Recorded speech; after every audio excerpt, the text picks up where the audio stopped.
So in this episode of the podcast, I'm actually talking to my friend Asa Hershoff, who is a Lama within the Vajrayana Buddhist tradition.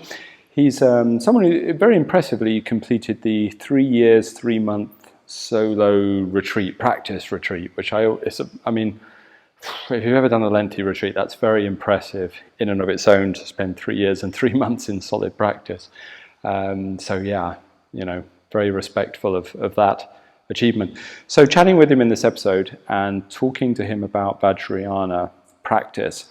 Asa is someone I met recently. I met him 3 months ago now, I guess, very recently, when I visited Bhutan to talk at the Vajrayana conference there. I was the only non-Buddhist, as far as I was aware, talking about Taoist practice at a Vajrayana conference. So it was a little bit nerve-wracking, to be perfectly honest, feeling like the sort of black sheep of the conference.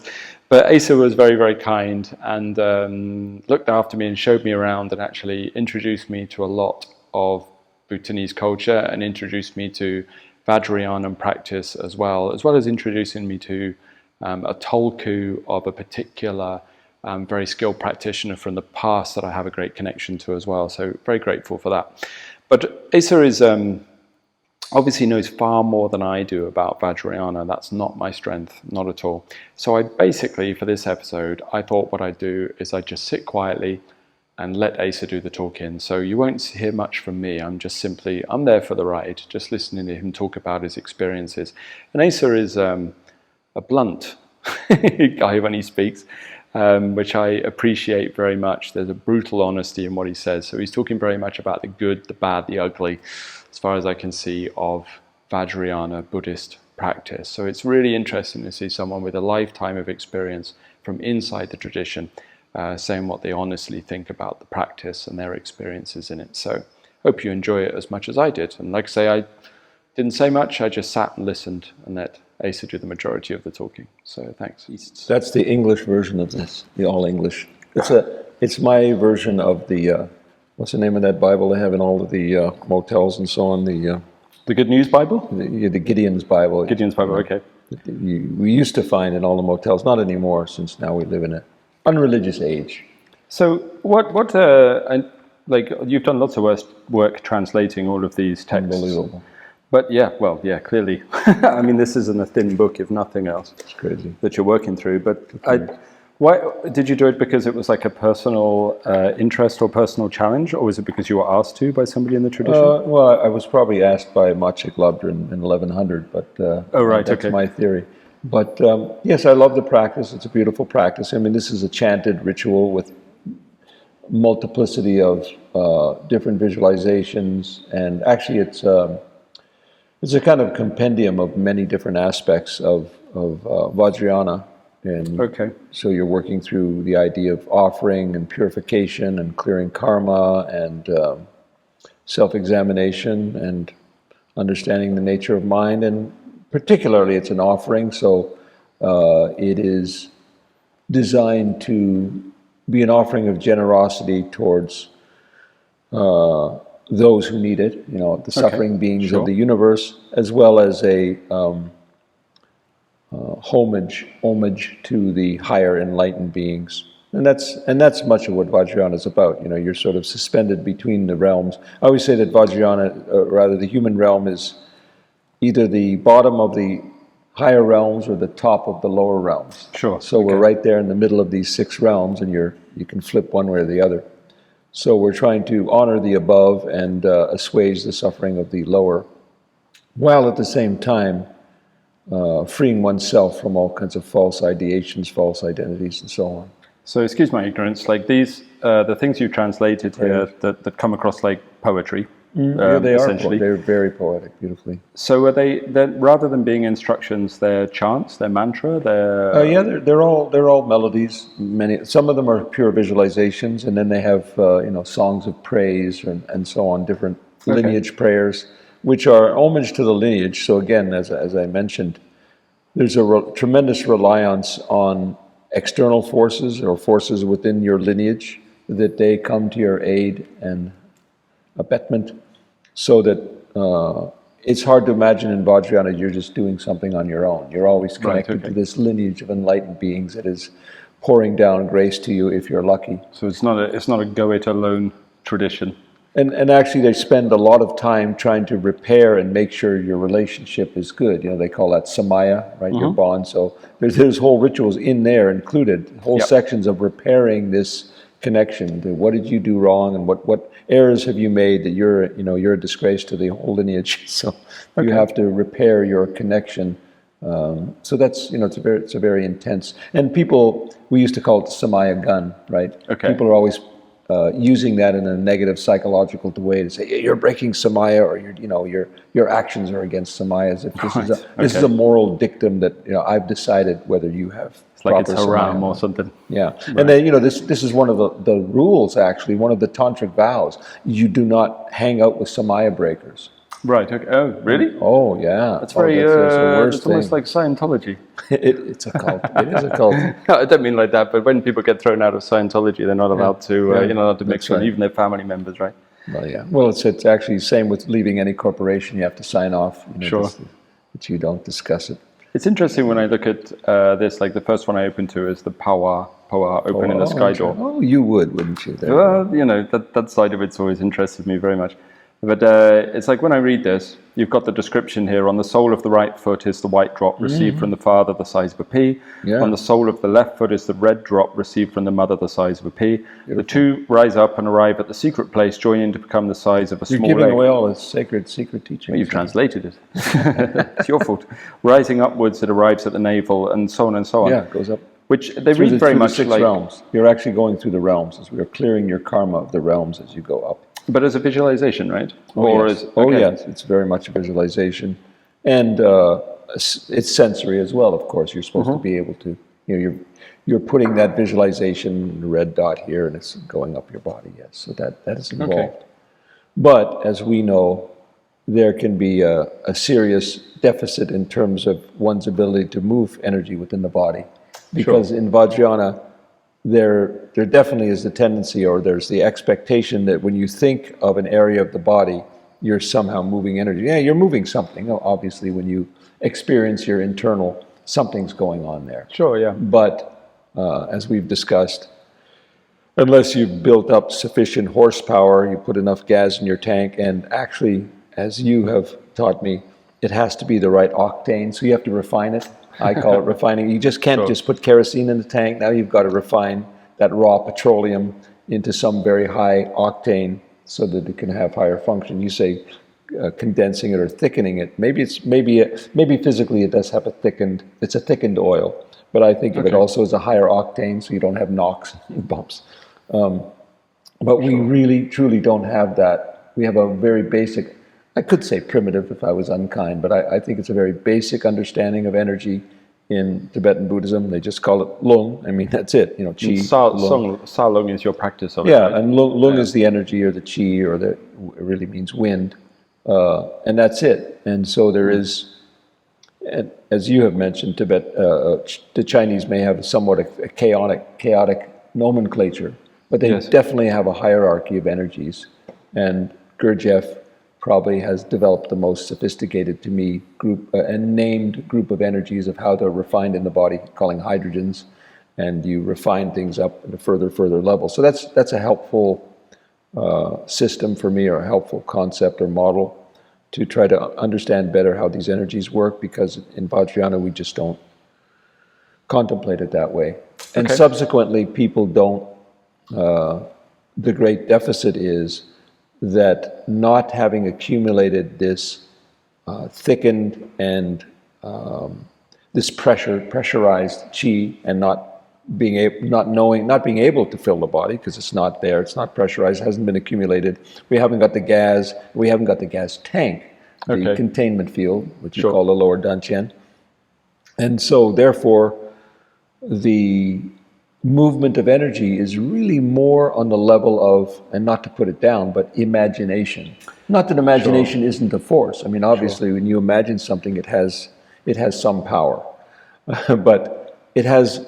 I realize it has a lot less power than I thought. It's a sensitivity, as you mentioned. I developed as a healer. I developed I think, excellent sensitivity to other people's energy field or any energy fields. I have an exquisite sensitivity to that. But woe unto me, I realize that is not at all the same as developing, I would call it a biological chi, a physical, material substance in the body that flows. So I have seen really wonderful, like Kala Rinpoche, but I've seen other really great masters of Salung, yogas, and so on and so forth. I don't know of any of them, and none have ever said so, including in 3-year retreat, we did 3 different kinds of Salung movements, very famous ones, but nobody ever talked about the experience of the energy in the body. No one talked about what it actually feels like, or what it does? What it feels like. Right, okay. Yeah. I've never heard any. We are definitely not taught, and it is not in the literature, and I know it's not in any oral teaching. I'm quite sure of that. Nobody goes like, well, when you put your arm here, this will make the chi and you'll feel it. No. Right. So and some of them, a lot of them have very poetic names. So it doesn't help at all. Flapping the vulture's wings or something. And some of them might say opening the channels, or collecting the chi, or opening the central channel. But so we don't know what is that mechanism when I go like this. Why is that? To be fair, it's not that much different in China. To be honest, when you're studying with the Chinese teachers, there's not that much instruction. It's do this, do that, do this. Very hit and miss as to whether it works. Yeah, it's funny actually. Bringing you back to this, like that section I read. It's funny that how similar it is to our chemical writings for anything, like activating the channels or fire and water mixing or something like that. Like even the wording is very similar. To my heathen ear, even the kind of rhythm within the way that it's written is very, very similar. But the difference, I think it's funny that within Taoism, it would not be seen as a visualization or something to repeat. It would be a set of a set of confirmations that you're going in the right direction, which I think is interesting that you can have, do you know what I mean, 2 minutes so different takes on it. Yeah. But I guess, there's literary Taoists that would recite sections of the classics, but they're not normally within alchemy. They're more within sort of religious Taoism or something usually. A large part of Vajrayana, certainly all the deity meditation, is a fake it till you make it. 100%. So now I am a deity, I'm in this color, and I'm made of light, I have a body of light, and so on and so forth. And you just keep doing that and believing that, because that's the most difficult. It's one thing to say, okay, I have a red body, and so on. Now you're supposed to have the identity as well. And I have the sound of the deity. All sound is the sound of the deity. All form is the deity's pure realm. And now I have to be convinced that this is my real identity. Right. Okay. That's kind of a leap, a philosophical, or you could say psychological leap. That's not, that's jumping. It's quite a big leap. That's like jumping over your own feet. Like, now I'm absolutely convinced. Does that mean I couldn't even be delusional if I try to be delusional? It's hard, right? Right. I think I'm really Napoleon. I'm really I'm not convinced. It sounds like a very difficult. Well, certainly for me, that would be a very difficult leap. It would be hard for me to do because no matter how much of my, intention I could convince of that thing, there'd be other side of my brain going, nah, you're still a schmuck, you're Damo. That would be kind of tricky. Well, how do you get over that? How do you get over that hurdle? Well, again, the fake it till you make it aspect is. It's actually embedded in the practices themselves, because the core of it is generation stage and completion. Or generation, you visualize, they call you're generating it, and then you're inviting the wisdom being, the Yeshe-pa, the Jnana Sattva, to enter into you. So when you do the visualization, you actually go, okay, I visualize myself. Now I'm requesting the actual energetic being to enter into me, and you visualize that again. Okay, sure. Yeah. And the concept is, if you do that enough, one day it does show up. But there's many problems with that. One of the ones that I found over the many years is that if it does show up, and we're not really told that, if it does show up, it's not going to be anything like you visualized. Okay. It's like, oh, I can't wait to get to Bali. I've read all the books, and then you come to Bali. Oh, what is this place? Sure. This is nothing like, wanting to meet someone, then you meet them in person. Oh, that person's a jerk. I thought they were amazing. You know? Okay. I'd like to talk to that beautiful girl, and you talk about, oh my God. Yeah, sure. It's all, our expectations. So we're not quite told, I guess they don't want to break the bubble, those that know, that when you do encounter those kind of, I'll call them archetypal, I'm sure people hate me saying that, but archetypal forces, universal forces, they will look and feel quite different. Why would they not like you saying that? Out of curiosity, to say that a deity is an archetype, it's not literal enough, personified enough? Yeah. There's another whole problem, in the why Vajrayana fails. Not that Vajrayana is a failure, but there's falling down spots. One of the falling down spots is Westerners have, even though they want to be an Easterner, like, having spent a lot of time in Bhutan, and I know their belief system, and I know how deeply embedded that is. And there's no doubt in their minds. But for a Westerner, they've got to say, well, because this is a very shamanic. I mean, Buddhism has Tantra, it has monastic, and it has shamanism mushed together, and meditation, and probably a few other things. But there's a tremendous amount of shamanism in here, and some people who practice this and teach this want to tell you, they just can't wait to tell you, oh yes, that's all those demons are a projection of your mind.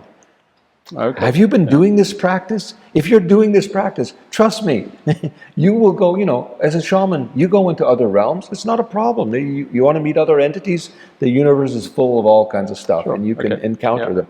So they want to rationalize Buddhism, and their Western rational mind has difficulty to say that, even to say that a yidam, that a meditational deity is a force, is an existent force. Now, whether that force is has primacy, is a primal force, archetype within a universe, or whether it was created by enlightened minds, which I really believe that they create fields, energy fields or pure realms.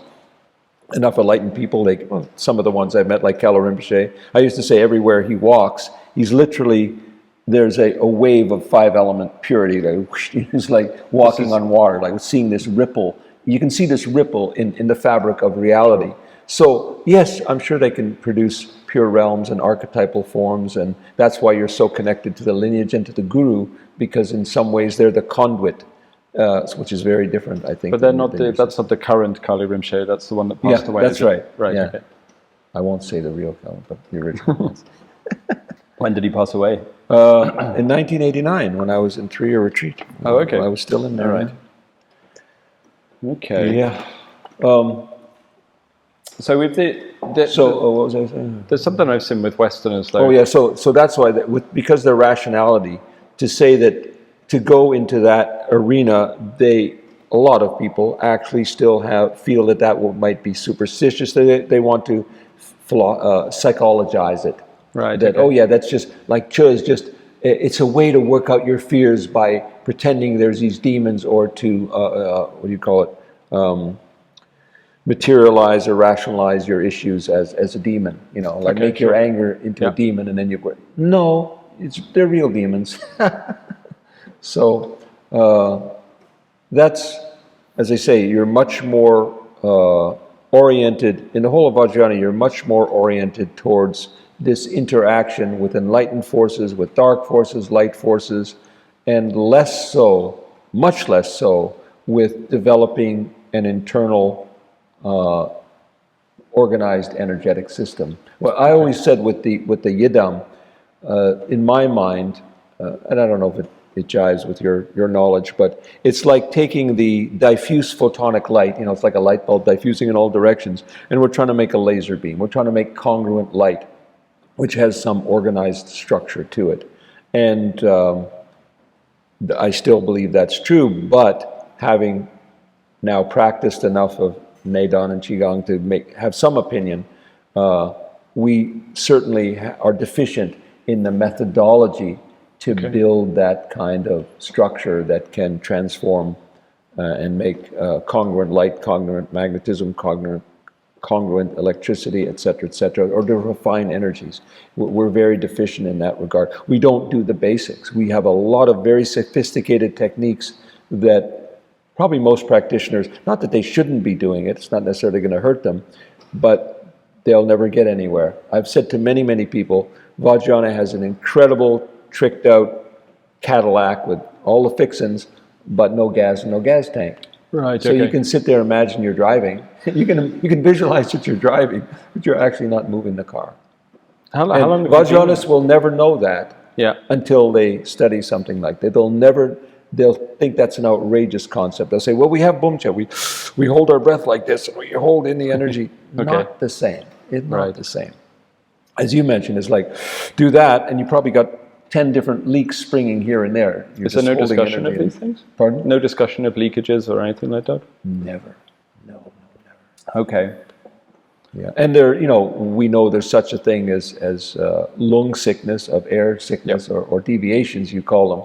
But again, it's very, I could say basic or be unkind and say primitive, in that there's no real remedy for it, and there's no differentiation. It's like, oh yeah, you got this tremendous pain.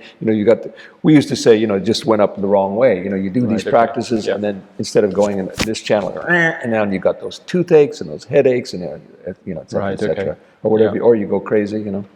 But there's very little remedy for it, because anything you do increases your lung, right? So you can't really do practices to mitigate your lung, because whatever once there's an issue, there's an issue. Yeah. Except, being empty. And so that's a solution. But if you could do that, then you wouldn't have had the lung in the first place, if you could, pong. So was this like, so when you did your training in the beginning from the 80s, right? Yeah. I believe. The 80s? 86 to 89 was a 3-year retreat. 86 to 89. So what do you start with? Do you start with any energetic practice, or is it more straight into kind of mind purification? Or yeah, there's a very set curriculum. And that curriculum actually didn't really come about till, I think, the 1700s. And in the old days, really, from everything we know, and it probably still happens, you meet a teacher and he gives you the practice, deity and so on, and you go ahead. But then it became a curriculum, particularly because of the monastic situation, and 3 years, which is supposed to be the exact number of breaths that you could transform yourself and so on. So you start with calm abiding. Then you start with latong, or insight meditation, and then you do these preparatory purification exercises, which is physical. You do the physical prostrations, and then counting purification mantras and a mandala offering. I mean, they all make logical sense, and they definitely, karma is very big in our system. So definitely you're purifying karma. There's no question. It's very effective in that way of purifying material. Is excellent in that regard, but you're still never taught how to build that energy, other than focus on your navel. Sure. Is this not what the tumo is about? Is that the sort of method of building it, though? Yeah, basically the method of tumo. Yeah, there's other preparations with the yidam practice and so on, and you're learning to meditate in the body somewhat.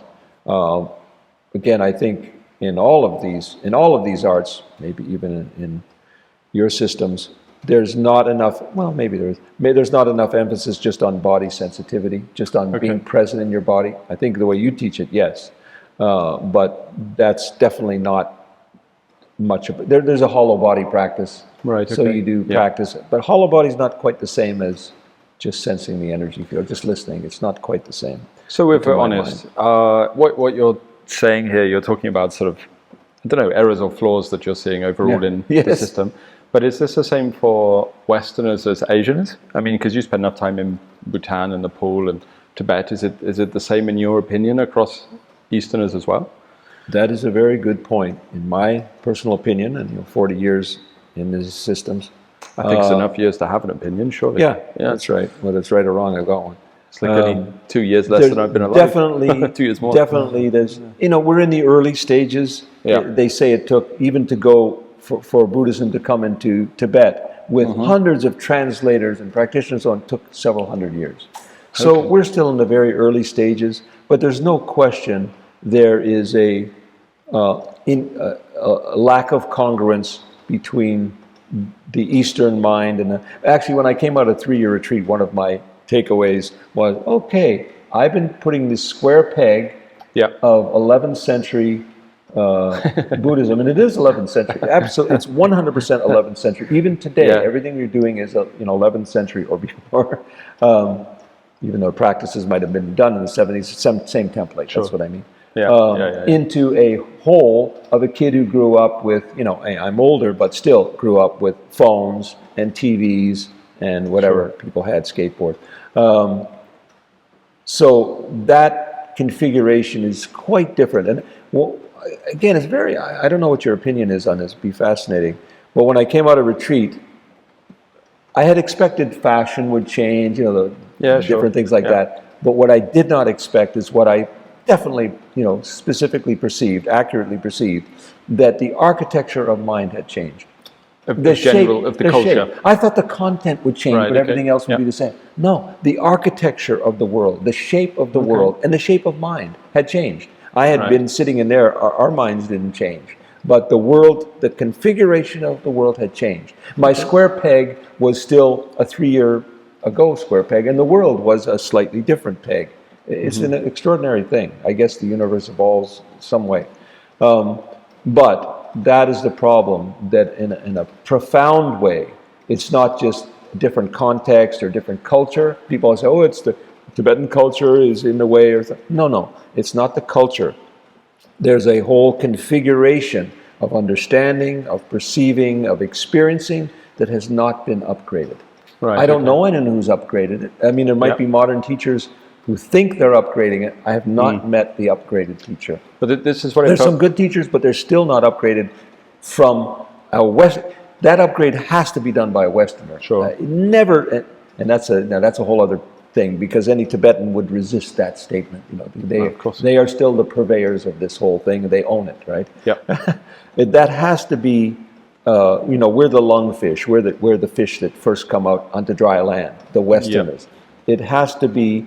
There has to be some realized Westerners, or at least developed to a certain point where they can say, hey, which is what I really believe you have done, and I have so much respect for within your system. You've absorbed that Chinese system, you've digested it, and now you're able to vomit it out for us. You're able to display it for us in a way that you have filtered it through your Western understandings and so on, by your efforts and by your work and by your experience. So we need Westerners who have so absorbed this thing that they can now say, you know what, this has to be modified this way.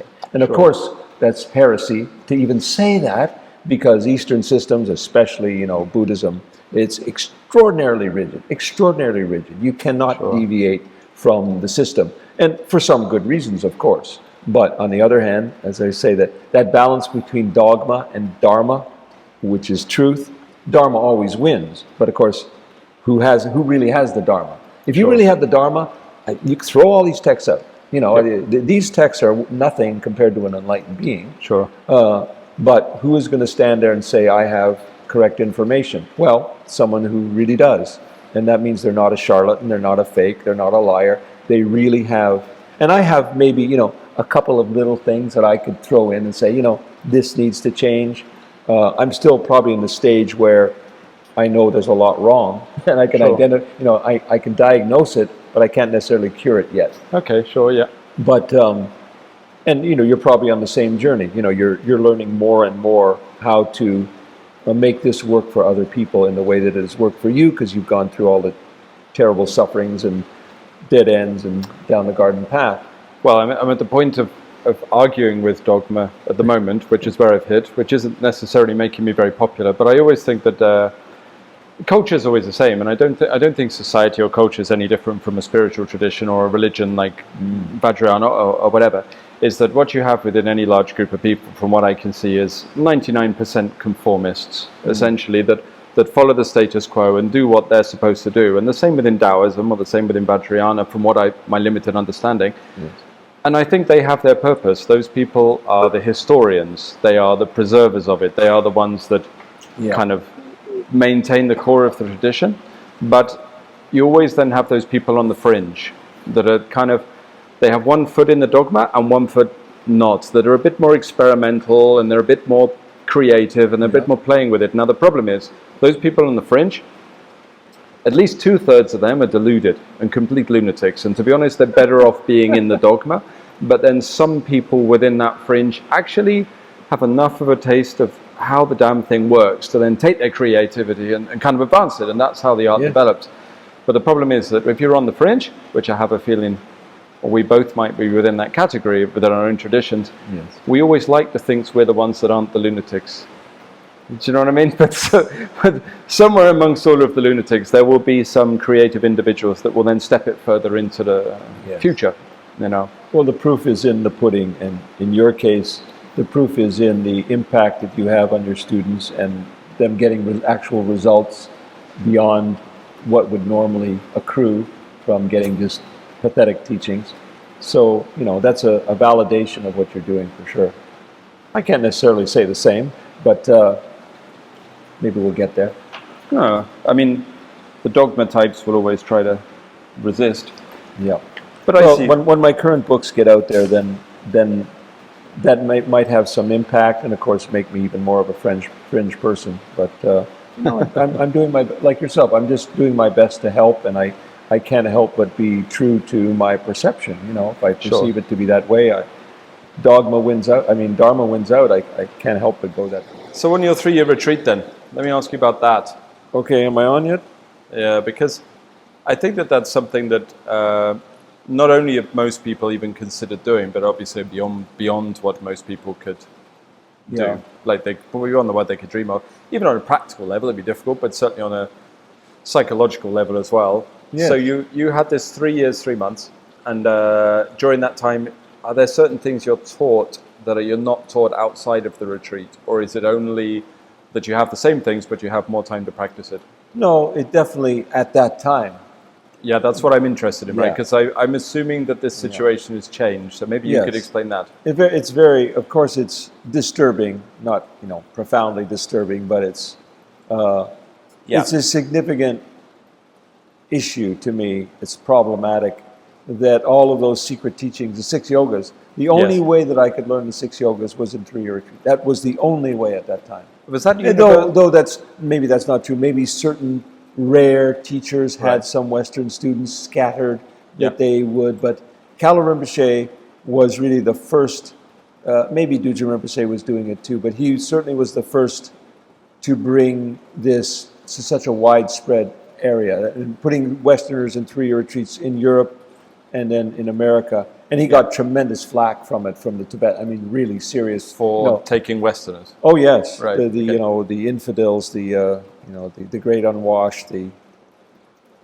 barbarians. still barbarians, and still Mutekpas, and still that is I'd say a prevailing attitude. That is a prevailing there's a prevailing bigotry within Vajrayana against white people, no question.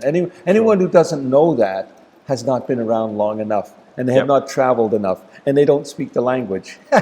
So I can hear the conversation. I know the conversation. I know the story, and I know if you've been around long enough, you know all the things that have happened that verify this and that. And the white people European people have definitely not been given the responsibility levels that they should have, considering some have been in it for 30 or 40 years. They're considered to still be the underlings, and we still manufacture and export lamas in Asia. We export them to the West. We don't want the Westerners to take, and I've heard that outright statement. We don't want the Westerners to start taking this thing. Oh, it would be so. This is young tulkus, young high up Rinpoches in Nepal and so on. Oh, we couldn't have that. That the Westerners start, being empowered. Okay. So that's a whole thing. But what were you saying about but they're clearly teaching some of the 6 yogas more publicly than they did before. That's all being taught in a public way. Because Tumo, for example, was one of these, wasn't it? Oh yeah, there's a big workshop going on online. In maybe right now, maybe this last weekend, by I won't mention the teacher, who I like him, he's a nice guy, but to me it's absolutely outrageous that they're teaching that. It's absurd. It's absurd on many levels, because it's not just fantastical, it's delusional that you think you will get results. I do not know, and I was actually just talking to Ian Baker about that. I do not know of one Westerner, I've not heard of one Westerner that have had results with Tumo. Okay. Maybe I Yep. heard a rumor of maybe somebody heard of somebody in France did something, but certainly to say that there is any reasonable, to say that there's anybody, maybe there's somebody, Well, but it's a big generally planet. there might Yeah. be a very rare person, but it is not widespread, it is not common, it would be extremely rare and almost unheard of. So, okay, let's break that down. So, You know, you wouldn't say to someone, "Hey, well, how's your tumo doing? Yeah. You know, you took that course. How's it going with you? You know, you're feeling heat, whatever that." I mean, so what would be matter? considered results? What would be, in Tumo, what would be considered like to have done it, managed it, got success at it? Well, Because certainly most people would assume sweating and heat, right? Yes. Yeah. Well, no. The idea is the descent of the descent and the arising of the four blisses. Sure. You know, Yeah. as the drops come down through the different centers, Yes. then one has different levels of experiences, awareness, transformations. We don't really know because, again, it's all couched in traditional literature. So, again, I don't have an account myself where a Westerner said, Right. here's what you're really going to feel.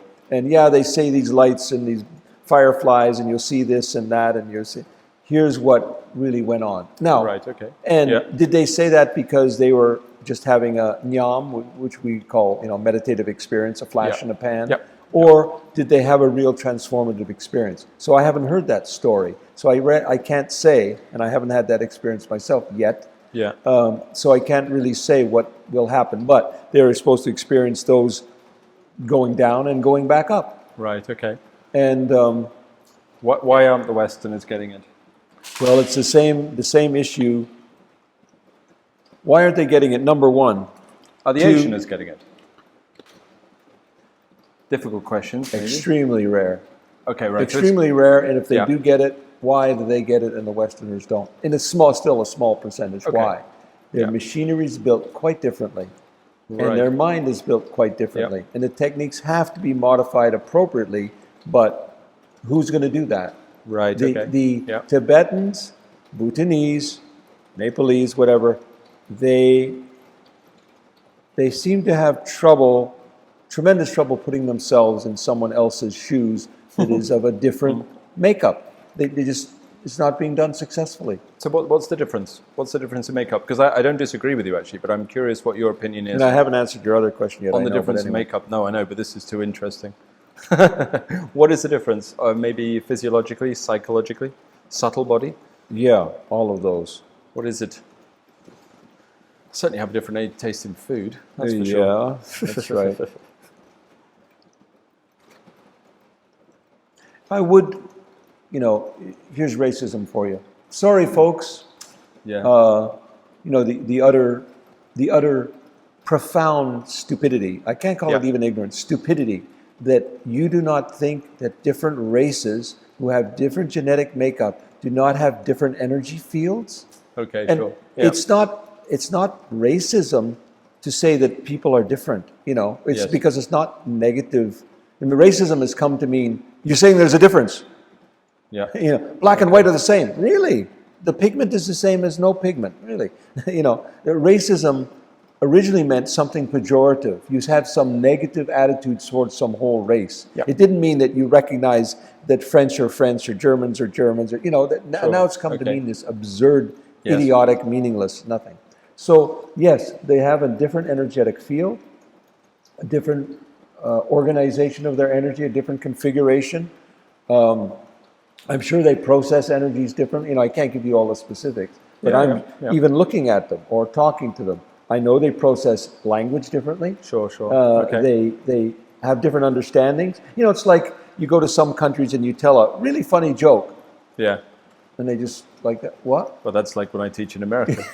No, your Everyone's jokes got- are funny. don't say it, Your yeah. jokes are funny. But you know, there's I've heard even from comedians, like they go Yeah. to Russia, and all of their funniest jokes in America, everyone's just straight-faced.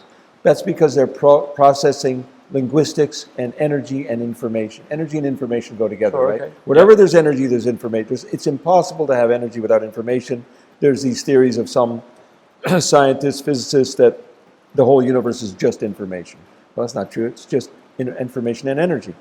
So yeah, there's a different configuration, and that has not been adapted to. But even then, the Easterners, the Tibetans, and I'll say that not the Bhutanese Tibetan, I'm lumping them together, the Himalayans, from the beginning, their approach, quite different from India, but some similarity, but their forte is codifying and holding on to the tradition in an extraordinary way. They're just beautiful at organizing it, structuring it, and here it is. Don't touch it. And they maintain that. And yes, there's been adaptations for the next generation, whatever, which means you have a puja, which is 10% different than what it was before. You have come up with your own realization, but the format's the same. It's the same package. I'm sorry, it's the same luggage. So we have not had a radical transformation in that understanding yet. Is it doable? Is it adaptable, do you think? Or would it result in a completely different practice altogether? Or is it like a subtle I'm shift? an example that it is possible, but at the same time, nobody wants to know from me. Right, okay, sure. If there's enough people who make a change, that has to do with, I always say, why is it that human beings I know why, it's animal behavior. They base their judgments on popularity rather than quality. Like, wow, he's got 50 million likes on Twitter. Doesn't mean he's not an idiot. What are you talking about? That even when you read a book, you sold more books. Who cares how many books? Is it a good book? Nobody sold more books than anyone else. Okay. So there's the human issue of status and then popularity. Say I have some of the greatest concepts on certain areas in the world. Yes. That doesn't mean anyone's running to see. How do they know that? And how would they judge that? And how would they find out that? Even if I told them, maybe they'll go to some wacko person in Ubud. Sure. So it's that's an issue, and that's an issue of vibration and energy and so on. And the students come to you because they're attracted to you, right? Yep. And same thing with my healing practice. I've always known that if I just change my mindset and I want to see more patients, I'll get 20 more patients. Okay. So that's for this new information to come through and then be accepted. That's almost two different issues, right? Right. Okay. I don't know what the what do you call it? Not the cutoff point. What the groundswell point is, or what the critical mass is. That's the word I'm. The critical mass, where suddenly people go, "Oh, wow, this is a cool thing," and this if we do it this way. And maybe it'll be one teacher that becomes popular in that way, etc., etc. But there's no shortage of Westerners that have changed things. Well, not. I mean, you can find if not being a Tumo practitioner, I'm sure I could go online and find probably 50 different versions of Tumo from 50 different Westerners. It's fairly the same, and it's all truncated, or it's all from people who have not accomplished Tumo. That's the main thing. I mean, you can read from the same books, and the same mystery. It's like my talk I just gave on chakras, right? Chakras. All of this New Age chakra system, all is based on one wrong translation of a text that was a secondary text anyway, that was a piece of a larger text. And so it's, broken telephone. It has so many missing ingredients down to, and that became accepted as the reality when it's just a mishmash. And then, of course, all the additions that were made. You can read that book called Rainbow Body, though it's not about Rainbow Body, about the history of the Western chakra system. It's an incredible indictment, actually, against human belief systems as a whole. When you see how this thing was tagged together over a 104-year period till it was rebirthed totally, I think in 1977, it was full-blown as it is today. And it was just a bunch of whack jobs, mainly, adding to it. And I have got some psychological, let's make it a rainbow system. Oh, the chakras are rainbow colors. No, they aren't, and they never have been. And why would they be? Why would this one be red and this one's orange and this one's blue and purple? That's absurd. It's bizarre. And it's not traditional, but some color therapists went. And if only people knew that. Did you know that, as I said in my lecture... And yet I've seen that color system adopted by Asia, because I've been back in Asia and seen the artwork and things. But you're saying that's not traditional? There's 90% of Eastern teachers, including, what's his name, Guru? what's his name now? Guru? Some guru. Yeah, some guru, what his name is. Yeah. 90% of them are just regurgitating that same wrong system based on serpent power, based on Western teaching. Right, It's horrifying, it's frustrating, what are you going to do? So what is the classical view of the chakra then?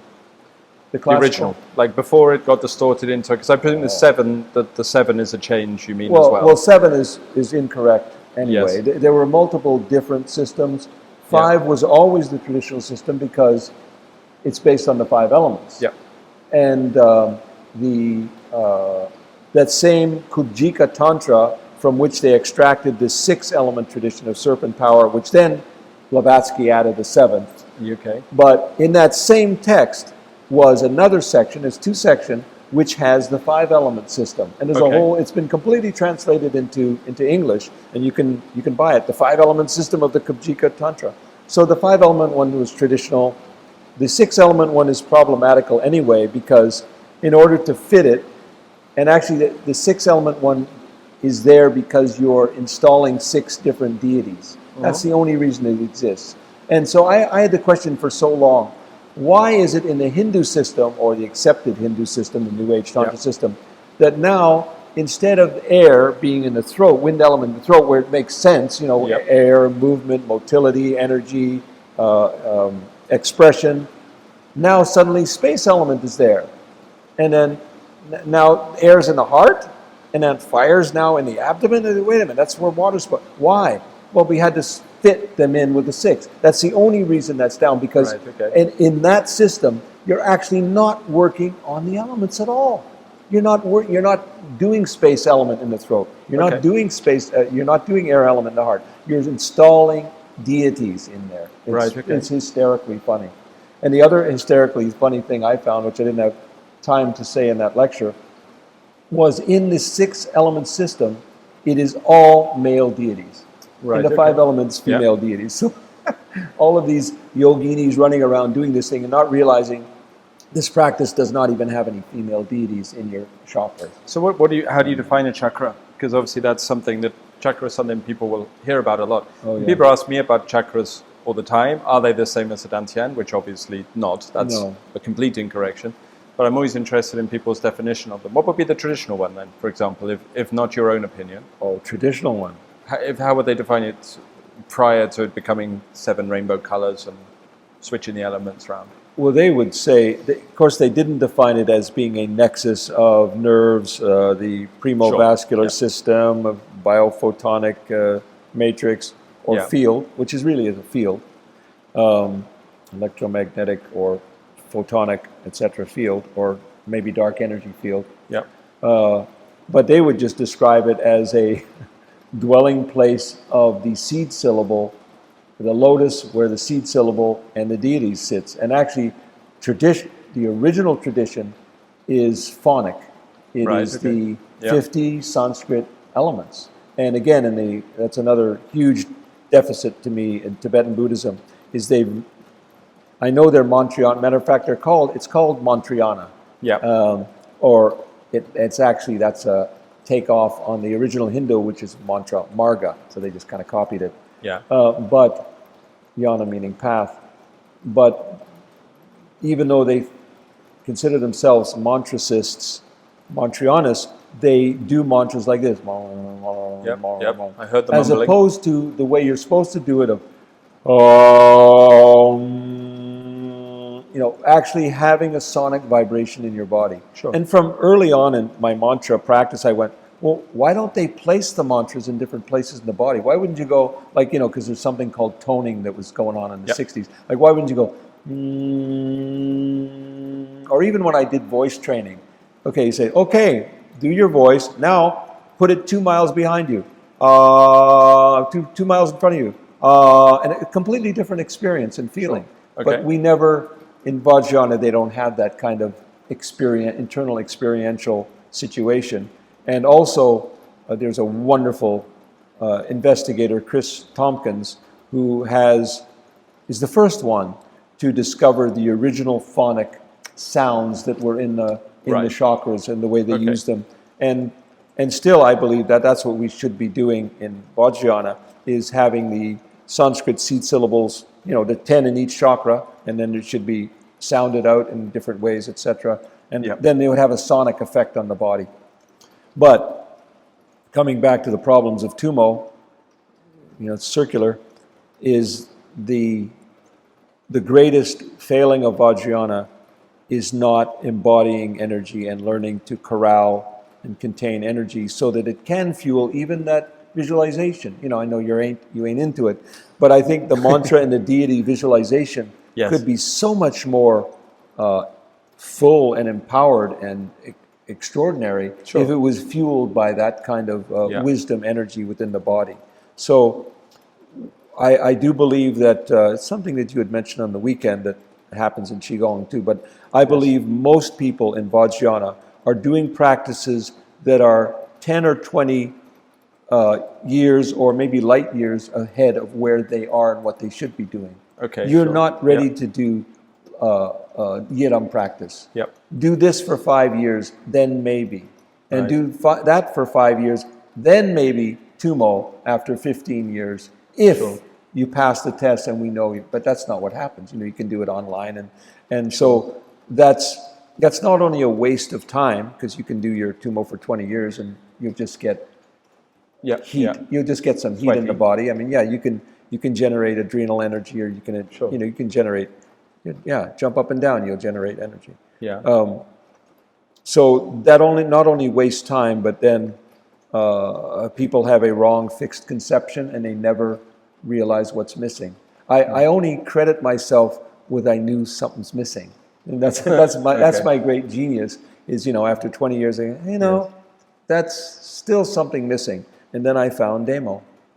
No. Literally, for me, you're the first person who I saw and I said, he's got the damn missing pieces that I want. That's what happened. That's why I began doing your courses. Now, you ain't the only one, I'm sure, but I recognize that within your tradition, there are those technologies that do not, I'm sorry, they do not exist anywhere in Buddhism, nowhere. Now, maybe somewhere, in the corner of Chan Buddhism, maybe they've got it somewhere. Tucked away. But, tucked away. Yeah. But within Vajrayana, I do not believe it's at the level. Actually, I found out after many years in practice, hey, there's a level that they teach the monks, there's a level they teach the Rinpoche, there's a level they teach the tulkus, and then there's another level. Right, okay. So even the tulkus, they're not getting it. So I know that in 3-year retreat, we were not getting there were a lot of missing pieces. Okay, sure. And it's a shame, but... and that was known by the people that were teaching you think that there was missing pieces? It wasn't that they missed them themselves? On some level, yeah. Right, on the higher levels, they know. It's like the government. Yeah, somebody knows. Sure, okay. Maybe the school officials or down, the administrators down there, they're just puppets. Right, but somebody who's pulling the string, they know that that's baloney, or they know what they're doing. Or they Seems a little unfair if someone's committed to a 3-year, 3-month. I mean, that's a hell of a commitment. Well, actually, when I got at the 3-year retreat, my main experience was, we have a remedy in homeopathy. I'm a homeopath called Staphysagria, and its keynote is for righteous indignation. I needed that remedy a lot afterward. I had righteous indignation. I did feel ripped off. Really? Oh yeah, I was very angry. Did you realize? I was angry for years. Did you realize that during? I was really angry at my teacher too for years. Okay. Because I did feel betrayed and abandoned by the tradition. Well, by our Lama that was supposed to be there on site, and by the teachings being so incomplete and not the questions not being answered when they're direct. Asking a direct question. Like, what about this and this? And I don't mean just because, that's how the tradition is, but I would say, negligence or, it's a cavalier thing. Okay. Just get in there and do the practice. Yeah, I'm sure you've experienced. Just do the practice and forget about that, whatever. That's too bad. Just do it. That's a tradition, man. Just do it. Hey, this is Chicago. This is Chinatown, man. Sure. Is this a common? I'm curious about this. Is this a common complaint from people who've done the longer retreats? Because I've not known. I have met one other person who's done it, but not. I don't know that many people who've done these kind of Lenten I know retreats people who've in done Vajrayana. I know people who've done 3-year retreat and done double 3-year retreat that are assholes. Right. Okay. So that's what gets into a whole other issue. Is why is Vajrayana not changing the personality. Well, neither does Taoism. And That's the so same. that's there's an answer to all those things too. But Right. I would say there's quite a few people that have been, not necessarily 3-year retreat, but been in this game a long time that are quite disillusioned. Matter of fact, after my 3-year retreat, one guy completely abandoned it, went into Vipassana, and very happy in Vipassana. Another people, one person gave it up 100%, and one guy went into Taoism 100%. Okay. Right. Another person tried to commit suicide. There are a lot of stories. Yeah. Okay. So that's a failing too. Well, that's another thing that happens at 3-year retreat. There's no, what do they call that? Debriefing. Yeah. Sure. You're Yeah, I would imagine you you go. need like a rehabilitation phase. Maybe yeah. I assume that's what the last 3 months were for. 3 years and then 3 months should- rehabilitation. No, the whole thing was not. And there should have been group therapy for that matter. Right. Okay. Can you imagine locking 10 men up for 3 years and you never have sit-down powwows together? Yeah. Like a men's group, which could be very healthy, where people can be honest and say, I don't know if it's me, but you're doing this thing that's really irritating or whatever, or I'm getting angry or whatever. Okay, it's called a relationship. You talk it through, you see what's going on, and you learn about yourself, But we didn't have that, so we just had conflicts. And in some of the other 3 retreats, they had, fist fights, and we didn't quite get to that. Though one guy did. One guy had been he was a black gentleman. He had been a Green Beret. He did chase me around. He had gained a lot of weight, luckily, but he did chase me around. If he would have caught me, he probably would have Green Beret me into the ground. But yeah, he did chase me.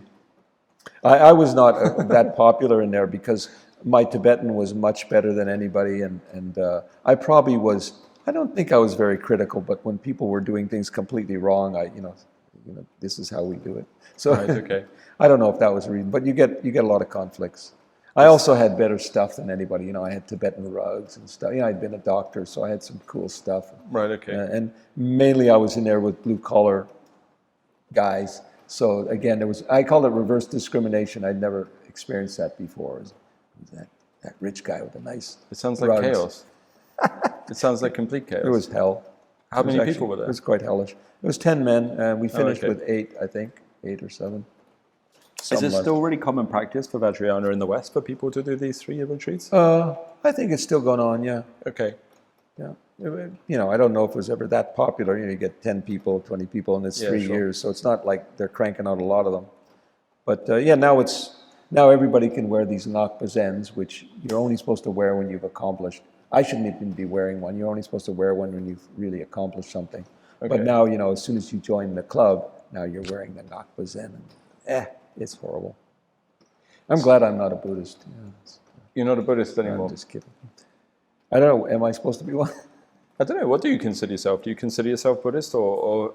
No, not really. No, because I don't consider that I represent. I don't want to be, even though I write these books, I'm not representing that I'm part of a lineage or I'm this lineage, because that wouldn't be fair to the lineage, because I don't think I'm being true to the lineage. I'm being true to what I learned. Okay, sure. So in that sense, am I a Buddhist? I don't know. I'm a human being trying to achieve some level of wisdom with the time I have here and benefit other beings if I can. That's it. So I don't know. What is that? Yeah, that makes sense to me. I mean, I don't call myself, I don't really want to belong Taoist at all. As W.C. Field says, I don't want to be a part of any club that would have me as a member. So what's the future for Asa then? Now that you've... We haven't finished trashing Tibetan Buddhism yet. Do you feel you want to more? No. Well, yes, I want to constructively criticize it, wake some people up. But they're not going to all start adopting Qigong tomorrow, but maybe after I post something on Facebook. But no, when my books come out over the next year, then that'll be my contribution in this life, because Vajrayana has given me some a lot of valuable material, insights, changes. One of them being the understanding of the 5 elements, which is key to my being, and I think it's a wonderful form of psychology for people to live with day to day, and even on a spiritual level, it's quite useful. Understanding those five forces. Again, that's one of the problems in all of these spiritual systems. They don't differentiate energies, especially in Tibetan Buddhism. They just have the one block of energy. And so having at least different qualities of energies, 5 different qualities, and maybe even different levels of energies, then that's internal guidance that could be quite helpful. Okay. If you can recognize them in yourself, oh, I'm in an earth element state, or I'm working with air element or fire. It's very useful, and a lot of people pick up on it. And it's not. I've been doing that for 20 or 30 years. Yes. But and so there's a certain popularity out there, but a lot of the information is very superficial, and a lot of it's wrong. So that's where I hope my books will come in and correct that. So that's where I'm going with that material. And the energy healing part is important too, even though I understand it better through you than I did before of what is the real nature of energy work. Do you feel there's a possible blend then between Vajrayana and Taoist practice, alchemical work? Or more clashes or more blends? I think it's essential. I think it's absolutely essential. Okay. It's not essential for Taoists necessarily, but it is essential for Tibetan Buddhism. Absolutely the only way forward. Okay. Because eventually, if it continues to just be unsuccessful, it will become more and more just a shallow, superficial way of life or a culturalism, and it will cease to be the religion it was meant to be, or the transformative vehicle it was meant to be. And as I say, I've seen many people fall away that shouldn't have, just because there's inconsistencies and there's inaccuracies and so on and so forth. So yes, to me, the real way forward of the redemption of Tibetan Buddhism is through integrating the energy techniques of Taoism. That is absolute certainty. That's not my opinion. That's a certainty. I know that for a fact. I know that internally, and I know that from the experience of the two. And people can accept that or not, but there ain't no other way. There's just simply no other way. If you do not have gas in a gas tank, you will not have results with what they call the completion stage practices, the 6 yogas, Tumo, or dream yoga, or any of those other techniques which require internal transformation. And I don't see how you're going to get a light body. That's the main thing. And this is something that's interesting, right? Light body, rainbow body, like ascendance, immortality within Taoism or something, right? Why? This is my thought. Is obviously very few people are achieving such things. Yeah. Right? Yeah. Why is that not more accepted within a tradition? Because it seems to me to be sensible that if a tradition, unless they go down the route of saying all those things are metaphors and they're not real, which some people do, but if they accept that those things are realities and that their tradition and their practice is not, on the whole, leading to that, then surely that's the clearest sign that there's a deficiency. They must have a rationale for why they're not achieving what they're supposed to achieve. Or do they not? I don't know. As I'm sure you know, because you have been a healing practitioner, a doctor of Chinese medicine, etc., you can't treat a condition unless you diagnose it. Yep. And I would say that person is not going to even come to you unless they've already self-diagnosed. I got a pain here. That's called a self-diagnosis. Something, if they say, not a problem. I don't have a problem. Okay. It's like why people don't go to psychotherapists. Well, because psychotherapists are all crazy. That's one thing. But they don't recognize a problem. I'm not a narcissist. Sure. Okay. I'm not a monster. So that problem is not going to be recognized by the elite, the power possessors of Vajrayana, the massive Tibetan teachers out there who are frankly. Boy, there's a lot of rigid ones. I mean, really rigid mentalities. Some of them are really wonderful, but they're really in a containment field. They're really in a containment. And so it would be very hard to introduce these things. And of course, there's a tremendous amount of corruption. People can love their lamas, that's great, but I'm telling you, there's a tremendous amount of corruption of, I would say, charlatan teachers, or teachers that have their personality issues are definitely in the way of their spiritual development. Okay. Yep. And I've unfortunately studied with some of those teachers who are brilliant, but financially corrupt, sexually corrupt, ethically corrupt, in many, many different ways. It's very upsetting. If people only knew what I knew. Sure, okay. I already was pillared for not exposing some people But if they knew what for I knew, not exposing some oh people. yeah, oh not yeah. for exposing people, for not exposing Yeah, for people. not exposing these people. Well, Okay. Who am I to expose? I don't have a smoking gun. I don't. Yeah. It's for people to come forward. But there's a lot that goes on in those corridors of power within Vajrayana. People are people, and once they get Yeah. power, then you already find out who they are. Doesn't make a difference whether they wear robes or normal clothes. Yeah. So to complete the answer to that question, it will have to come, as it usually does. It'll have to come from the groundswell, the populace. It'll have to come from the average practitioner. If enough of them go, you know what? Maybe Asa's, what is he talking about there? I don't even know what he's talking about. I haven't got gas or a gas tank. And okay, let's have the discussion. And Okay, let's sure. let's see if we can reach a new understanding of why you haven't had success for the last 10 years, or etc. Or even with your mantra work, or why is the yidam not showing up for you?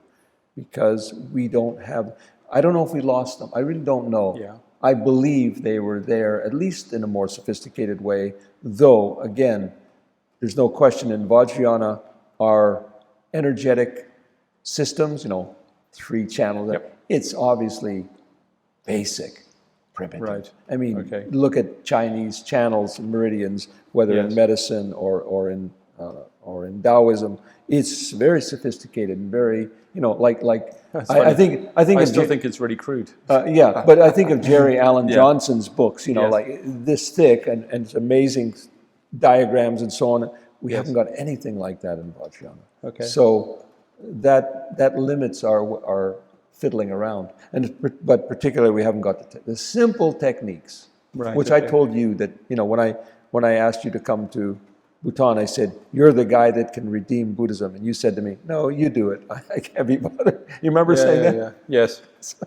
So if I get to the point where I have some success, and I go beyond my obviously beginner level, I would like to share that. I'd love to be able to teach that somewhere down the road if I have enough life in me and enough vitality and so on. I would love to bring that into Vajrayana. I would be overjoyed, because I think it's tragic that people are really, they have such pure intent and such intention, but it can't work. It can't work without fuel. You're not flying any machine. You're not flying a jet machine with kerosene. What happens when the students ask the lamas or the rinpoches about such things? Because I'm not a Vajrayana practitioner. If I was in the tradition, by my nature, I'm a little bit inflammatory. I am a questioner. The monkey nature is quite strong in me. So if I was seeing, there's this rinpoches and these lamas, and these ones are dying, and they're not achieving rainbow body and not achieving light body. And half of them have diabetes. I would want to know. I would ask them in a polite fashion, but I want to know, why aren't people achieving any more, perhaps, what we heard about in previous generations? So I would ask them, is this metaphorical, are you saying, just myth or legends, or have we lost something, or are people different, or does that question not come up? That kind of debate? Yeah, I would, maybe it would be hypothetical for me to answer that question, but from what I've heard and what I've seen over the years, they would say, our karma is different, Western's karma sucks, and, our practitioners are not like they used to be in the old days. That's a bunch of crap. It's like blaming the patient for being, no, you didn't apply the right remedy. That's why they're not getting the results. It's not their fault that they're sick, But they would be talking about themselves as well when they say that they don't match the old practitioners, I would assume. I suppose, they would say this is the dark age, this kind of nonsense. Yep. Well, maybe it is the dark age if we can't recognize our faults and then come up with some solution. Yeah, that's the dark age for sure. No, it's a very rigid and self-defeating system in that. Well, any organization, any institution, that's what happened. You look at the medical profession, or you look at the legal profession, they become ossified in that way, and they're not nimble and able to change. And it's the individual that can maneuver. They're all the big Bismarck, the big battleship. It takes 7 hours to be able to turn. Yeah, sure. I mean, that's why we sank it. You're talking about it like in Vajrayana, but I don't see it any different in any of the traditions that I've been in. Once something becomes a dogmatic religion, I think that it no longer serves its purposes as well as it could, and that's a clash that I'm constantly having in Taoism because I have no interest in the religious side of what people are doing or the dogmatic side, but it's not because I have a distaste for the religion. It's because I believe that it's a restriction on actual development within practice. If anyone has been listening to this from the start, then I have to make a very serious correction. Yeah. I am not advocating in any way that all these Vajrayana practitioners start practicing Taoism. Yeah. They have to practice the right Taoism. Right. The right methodologies. So I would say, if they practice the methodologies such as you teach and people like you teach, then there can be a real transformation. But a lot of the nonsense I've seen, and I've got about 200 books on Taoism on my computer and PDF files and so on, and I've read most of them and so on. A lot of testicle weight swinging. Well, it just, it's shocking, sometimes when you have a realization, I did not realize that all my efforts were, putting vinegar into a leaky kettle. Right, okay, sure, yeah. Rather than being able to deposit qi into a containment field that I could develop and I could start to feel, and I could, even though in my life I've had experiences where there was something there. I felt a thing there, and those memories are very vivid, but I didn't really know quite how that came about, or I didn't have a methodology to develop. Do you know what causes a lot of Taoism to fall down, in my opinion? A lot of Qigong, a lot of Taoism falls down because they believe it's based on visualization. That, in my opinion, that's what it is, rather than the quality that you develop. I think you're onto something there, because visualization or imagination is something very different than qi. Yeah, completely. It's different. And we're either directly taught or certainly led to believe that wherever your thought goes, qi follows. Yes.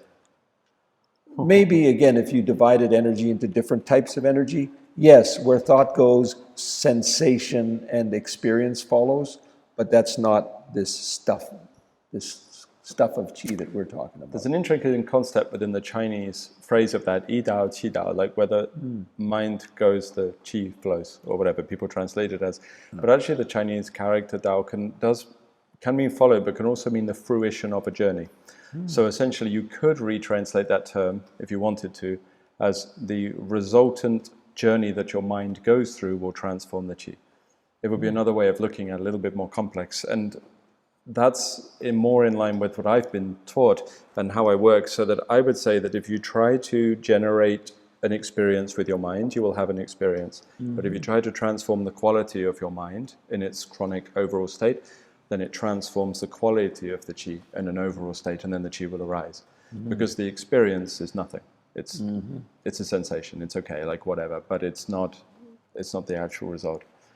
So I don't think the yi needs to go anywhere, or the mind needs to go anywhere. I think the mind needs to transform. And that's what most of our work is to do. But I can only apply that within my tradition. I can't comment on others that I see or anything like that. But I do wonder if there's similar issues. I don't know. I'm not sure. Would you say the average Shmo, Vajrayana practitioner, young person, Shmo's not a bad word. I was going to say, I think I'm the average Shmo in Taoism. Yeah. It means a Shmo or a Schnook, or it's not a bad word. It doesn't mean Schmuck. Shmo means just... it's like an old American term to me. It's a Yiddish term, It just means some poor guy or woman. Would you say the average person who has no dantian, as you call it, can develop that especially if they're a meditator, develop that in 2-3 years? Who say again? Who has no dantian? Yeah, has no. The average person, though they're a Buddhist and they're doing their practice and they're doing their visualization, their mantras, whatever. Do you think they could develop a dantian in 2-3 years? Yeah, of course. Yeah. Problem solved. The establishing of the lower dantian can take place in about 7 days. Wow. To be honest, not filling it. Maybe, but filling it's different. Obviously, but establishing it, Obviously, I'm a great failure to my mother and my friends and my family. No, not at all. Not even slightly, no. I think you've gone beyond what most humans would be capable of effort-wise with your retreats and your practice over those years. Well, that's good. That's redeeming, because that's what's needed. That could really change people's practice, change their whole orientation. And they could, carry on. They don't have to be Taoists, carry on and be a Buddhist, but just integrate techniques and understandings, and require some philosophy and some wisdom. Integrate methods which can build the energy you need to fuel this monster called Vajrayana. There's a temple I know in northern Thailand, Theravadan, obviously Buddhism, forest tradition that all of their practitioners have dantian. Wow. Yeah, they would have their own terms for it, obviously, but chatting with the monks there a little bit and even just hanging around them. So they have methods that are developing it, and they have their own, and I think that's quite rare in Theravada as far as I'm aware. So they're the guys who die and then their bodies don't decay, right? Yeah, yeah. And they give off an odor of flowers for each. Sure. Yeah. Yes. I mean, Vajrayana does recognize, they don't detail it. That's the craziest thing. Yeah. They're nowhere is there detailed. Okay, here's a regular body. Here's a light body. Well, wait a minute. How did those cells, tissues, sinews? How did you make that? That's a big gap in information. Yeah. There's nothing. Maybe there's something in Taoism. I'm sure there is, but there's no explanation of what that actually means in terms of your construction, but also in terms of the methodology. That now you have, in other words, it doesn't happen overnight. So what would it be like if you're 20% there, or if you're 23%? That's not told in Vajrayana, and so people have no idea. They just do their practice and they hope one day something's going to happen. Like if I'm in dark, stories. Yes. She was in dark retreat for 25 years in the pitch dark, and when they came in there, her body had completely evaporated. Well, that doesn't help me. I don't know what went on. So is there literally no discussion then of the direct cause that leads to that effect for something like that? Of say light body or something, one of these high level things? I would say no. Okay. Yeah, there's a description of the techniques that you can read in the books and so on, but there is no guidance as to what to expect, or even stages of the path, I would say. That's funny, see, because Vajrayana, from my limited understanding, looks actually a lot more sequential and linear than some other traditions, say like Zen or something like this. So I'm surprised. I would have thought that what I see at the beginning, that sequential process, would have carried on further and further down the line. But it's very sequential in terms of what you call self-realization of understanding nature of mind. Yes. Very, very detailed, complex, and profound kind teachings. of nailed that. But the other component, the energetic component, that's tremendous. That's missing, and that's why one teacher that I had said very clearly, you cannot have Mahamudra or Dzogchen unless you are in the central channel, unless you have entered the central channel. It was shocking to me. He said, it's not just a understanding. No, if you're in the central channel, that is Mahamudra, that is Dzogchen. You're not like, man. And people are going, I'm having a Mahamudra experience. Unless you energetically, unless you have biophysically, you could say, bioenergetically entered the central channel, you're not really having any. How could you possibly have a experience of the core of being unless you're in the core of being? So how do they do that? How do they do that? What is there a rationale or an explanation for getting into the central channel, or how it's built or developed? I do believe that Pierce, in the combining the Hindu system as well. Yeah. It is all through the chakras. Yeah. And there are these. Here's my theory. Sure. Yeah. There are these things called granthi. Yep. Or what they call the knots, right? Knots. Yeah. Which, again, in Vajrayana they talk about doing your sawing, it'll untie the knots. It's kind of very vague. What are those knots? Nobody talks about blah blah blah. My understanding, I would say a little bit my experience, but not really my understanding, is those knots they're actually not knots from the point of view of the body. They're supposed to be there because you're not supposed to be zinging into the central channel while you're trying to make a cup of tea. The central channel is like your source of beingness, it's like your God self, your core of existence. And you're not, during your life, you're not supposed to be in there with your consciousness, as far as biology is concerned. Yeah. And those granthi are actually your protective buffers so that you don't fall into the center. You're trying to make tea and now I'm with God suddenly. So we're going against our natural, obviously we're going against our natural biological state by trying to get enlightened. The body just wants to, like a blade of grass, you can grow and die, who cares? Yes. So, we crazy people somebody found out a long time ago that there's some exit strategies possible. Strangely enough, as some people wrote, the psychology of man's possible evolution. We do have an unused proprietary system that can be put online. But, and again, in my talk and my future book about chakras, the chakras are not a spiritual system, for God's sakes. They're just your natural biology. You can repurpose them and make them into a spiritual system, but that's not what they're there for. They're just part of your anatomy. It's an energetic anatomy, a photonic anatomy, but that's just anatomy. It's just biology, bioenergetic, physiological phenomena.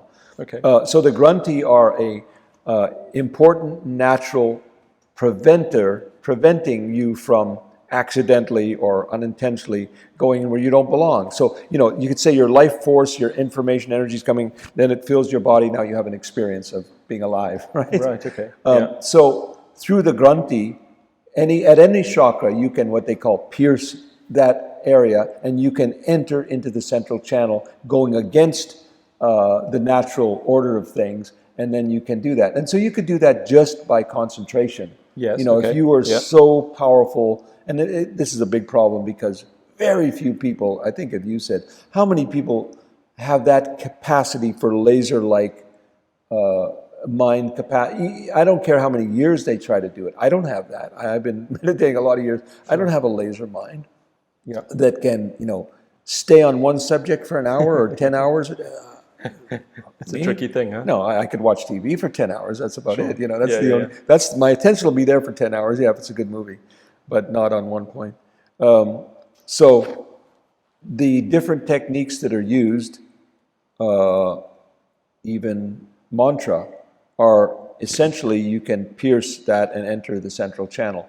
I think that Taoism is quite correct that, and I've blogged about that too, that you don't want to concentrate energy in the head or the heart because they're not built for that. First of all, they're hard. They're not soft cavities. You want a cavity that can expand, be distorted around, do whatever you do, and do that in your head or your heart. You're just going to blow the whole thing out, especially if you make a mistake. But even if you didn't make a mistake, that's not a great place to try to enter into the central channel. It's dangerous to me.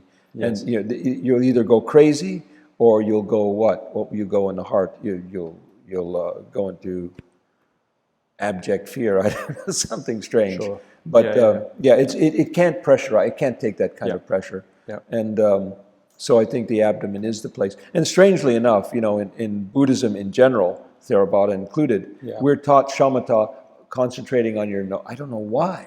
The whole thing is concentrating on your nose. You're supposed to calm your mind, and you just watch the breath at your nose. It is absurd. And after a while, you realize it's making it more and more and more and more. No, get away from forget about your nose exists, Even when when I did voice training, here's the mantra they used. It's called the link ladder system. He says, cool air comes in and gets warm in the belly.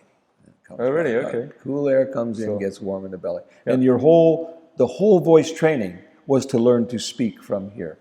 No matter what, and opera singing, whatever it is, you learn to emote from here, speak from here, express from here. And this voice teacher was so wonderful. I think it's passed on now, maybe.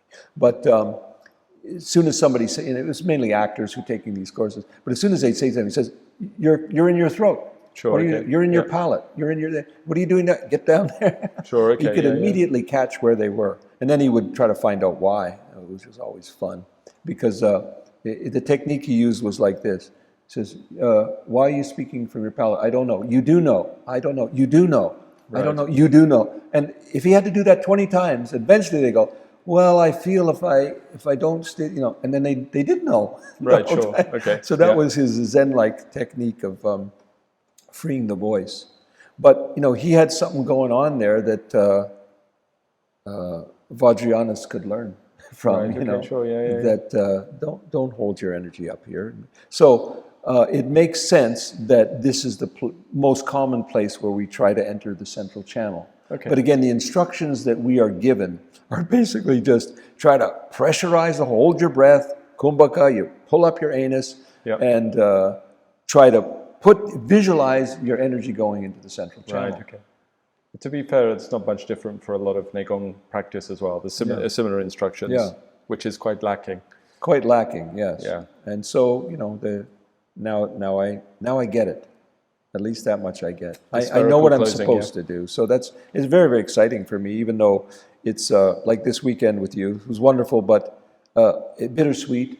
Somewhat sad. Yeah. Because I apologize. Because I'm not 30 years old. I'm not 18 years old. So to have the time to accomplish this, I have the will, but to have the time in life or even the vitality, I mean, you don't have the same vitality as 30 or 20, no matter what you'd like to think. So that's bittersweet that this was not available. But hey, we didn't have cell phones either, and we didn't have a lot of things. Sure. So we also didn't have Damo. So that's just a karmic thing. But it's that the sweet part of it is, wow, this is amazing. Let's go for it.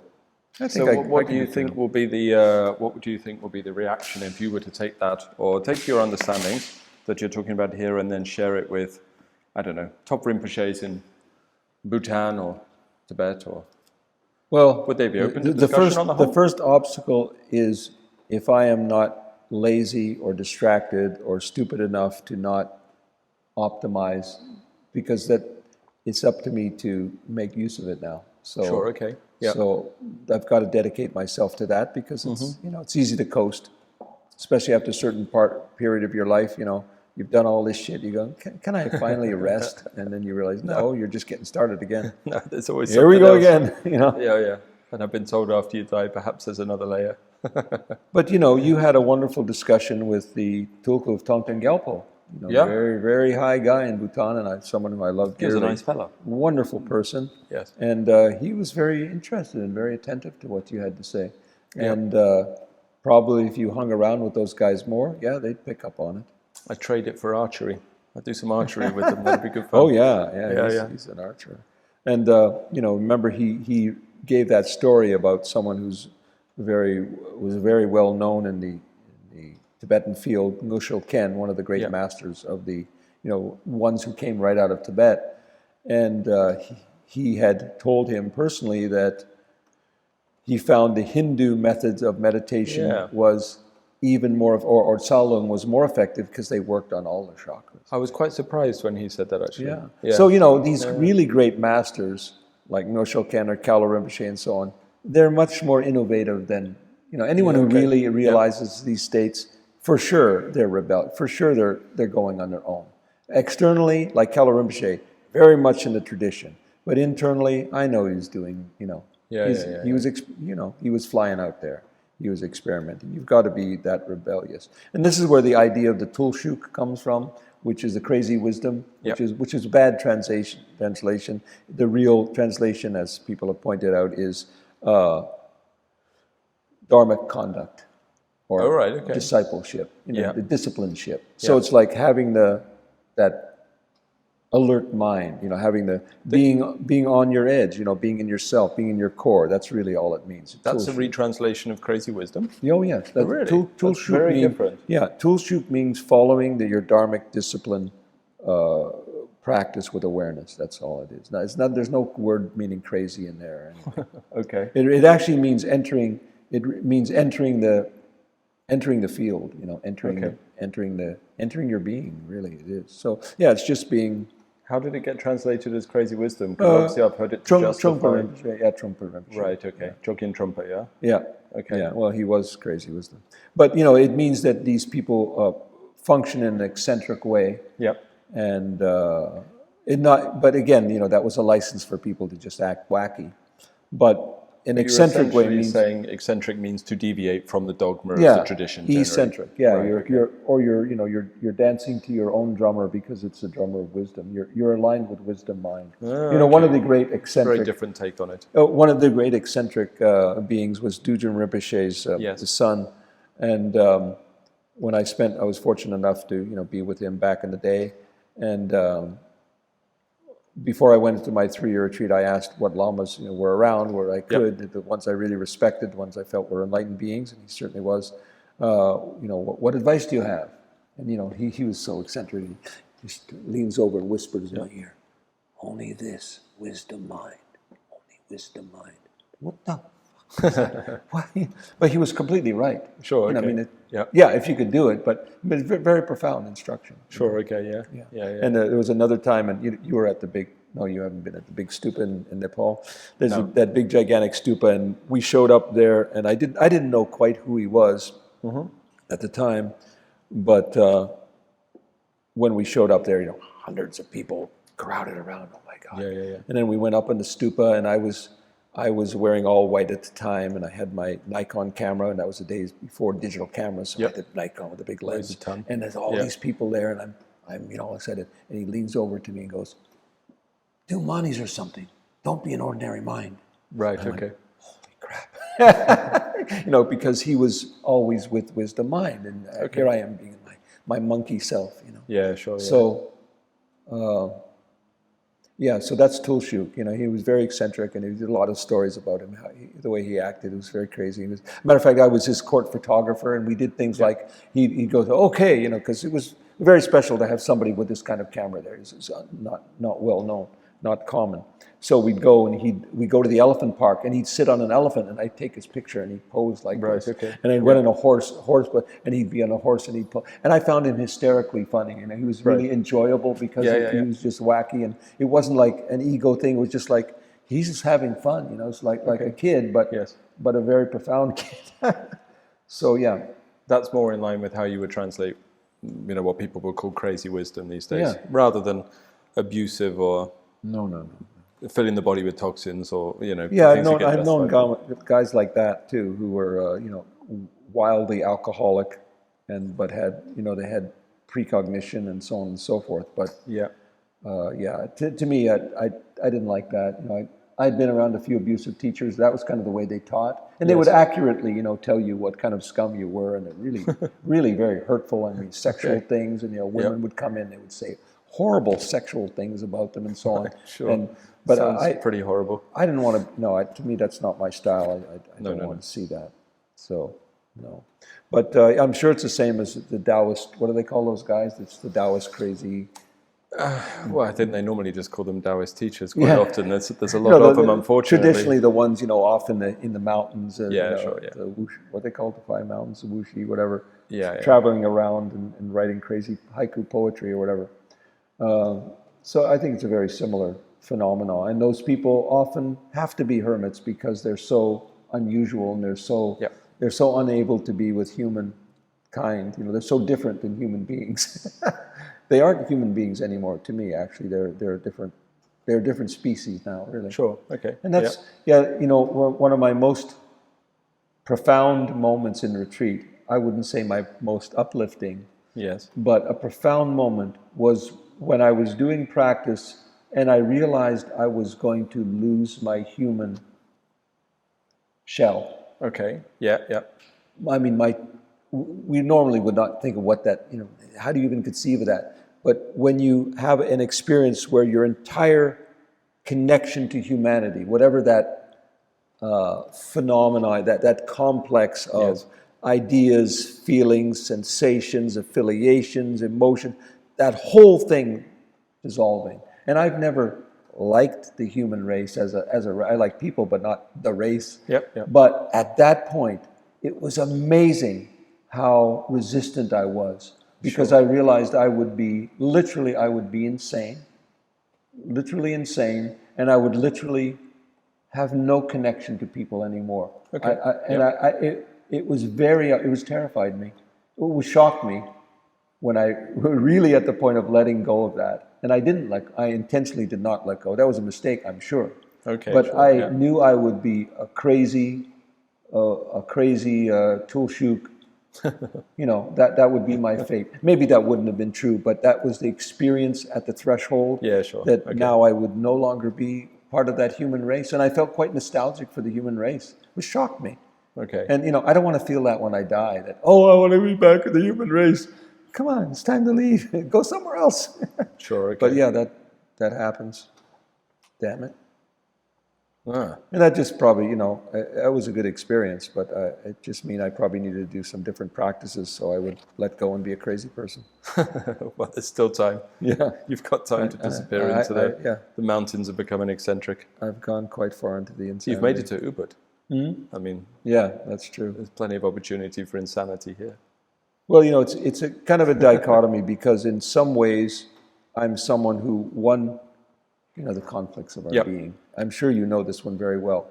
In some ways, there is a part of me, and at the end of 3-year retreat, here's what Kalo Rinpoche says, this is the last message he gave you. You've done very well. You've stayed in the 3-year retreat. That was number one. Not that you've accomplished anything, but you stayed. I mean, that is actually an attainment, I think. He says, and now you pick one practice from this section, one from that, and then now do a 12-year retreat. Oh, really? Because that was just a way to find out what are the things you like best. Okay, And sure. whatever those three, one yidam, you have one protector and one of the 6 yogas. Okay, now do 12 years. I'm going. So this was just a smorgasbord. This was just a cafeteria to find out what's your favorite food. It's like finishing your 3-year prison sentence and finding out they've extended it. Yeah, exactly. Right, okay. For good behavior, they expended it. Joyous. But in some ways, I could have spent my entire life in retreat, and I could now. But in the same time, the dichotomy is I haven't got the equipment for it. I haven't got the temperament for it. Right, I really couldn't. Yeah. I would like to, but, I doubt many people have for something like that. A lot of people wanting to, but you know that you're not up to it. It's like, no, I can't lift that barbell. I'd like to, but I ain't got those muscles. Sure. I mean, lots of people who say they want to be renunciates and do Lenten retreats, but it doesn't sound it's a lot harder than you think, right? Yeah. It's very hard. I would imagine so. Oh, yeah, the isolation, being stuck with... I learned about men, that's for sure, how horrible they are. I'd rather be on my own, I think. I didn't... Because I'd never been in the army, I'd never been in this situation, so I didn't know what it was like living with just these men. Horrible people. Did they all finish the 3-year retreat? No, I think 2 or 3 dropped out. Okay. We had one Frenchman who was literally a borderline. He was a very mentally unwell person. But, that's another thing. There's no psychological counseling during the retreat, and there's no psychological admission process. Right. So we got a lot of screwed up. You just throw everybody in there with all of their neuroses and their psychoses, and really bad. The women's retreat was worse. And we had one woman who was the other retreatants. They'd find holes cut in their clothing, cutting holes, and then she tried to start the place on fire. They did kick her out for trying to torch the place. Rightly so. I mean, you don't want to be burnt. Your 3-year retreat was ruined because everybody died in a fire halfway through. But in today's liberal environment, they would say, give her a break, Sure. Yeah, she's okay. Let her kill everybody. Well, I think the fact you got through it, I think, is right. I think that's quite an achievement to get through the 3 years, 3 months, and come out with at least most of your marbles intact. I think is an impressive feat. It is interesting now, though, particularly juggling, and I don't know if I'm juggling, but I have 2 very distinct. In other words, my meeting with you and having the honor of learning from you. I won't say working with you because I'm just learning from you. I ain't working nothing. But having that, I'm not, and I don't wish to, and I don't need to give up my visualization, deities, mantric, my relationship to these forces. I find them quite lovely. Like Machik Labdrun, she's the most beautiful goddess. I mean, to me, it's very enriching. Matter of fact, it's a lifeline in many ways. Like when I'm sick, I don't go, holding my energy. No, I'm going like I'm working with. I'm praying them, but I'm working with. To me, they're very real. They are very real forces and processes, and they work, and they do what they say they're going to. That's the one thing about Vajrayana. It does what it says it's going to do, but there's a lot of missing pieces. But and the part that it does do that. It just we don't have the fuel. Simple as that. Okay. But it's interesting to juggle these two together, and I'm very interested to see what happens. Of course, I will never mix them in that sense. Yep. But I will take these beautiful techniques and see how it enriches. It's not enriching the Dharma. I can't do anything with the Dharma. I want to see what it does to me. Yeah. I have those pieces in. The only Dharma that exists is the one in me, right? And people have their Dharma in them, and so on. So I'm the experiment of pouring this Dharma into me for 40 years and letting it percolate. Whether I'm practicing or not, to me it still percolates. Sure. Yeah. And so now adding this wonderful ingredient to the soup. It's more than an ingredient. It's the fire itself Okay, to great. cook the whole thing. I'm very excited to see what it does to help my Buddhism, because I say that ultimately, then if I can help other poor schmo Buddhists to extricate them, because it is truly problematic, and it's been very sad for myself and the people that the old timers that I confer with. Many of them have a similar understandings of scratching their heads and saying what's going on and what's wrong. Sure, okay. There's a whole coterie of the old timers like that. Yes. Who say after all these years, what's missing and what's happening and why isn't this working? And I think so. Yeah. Well, thank you very much for being so honest and open about it. It's really interesting hearing, actually. Yeah. And thank you very much for bringing me to Bhutan. It was interesting for me to see Vajrayana and have contact with it kind of near its core. Yeah. Which was interesting. I can't say that I either understand Vajrayana fully and, well, not fully definitely, but I don't get it. And I'm aware that in many ways it's almost the polar opposite of Taoism. It's funny, I saw direct similarities, but then also polar opposites. So it was quite interesting being around all of that. I do believe that in the most simplistic way of explanation, Taoism, as I understand it now, and that's mainly through you, so I'm prejudiced, biased anyway, it starts from the bottom up. Vajrayana starts from the top down. Right, okay, sure. That is absolutely true, but it's about as opposite as you can get. that is a problem, because they may start from the top down, but they never get to that bottom part. Yeah, sure, okay. So they've got to work both ends towards the center. Mm.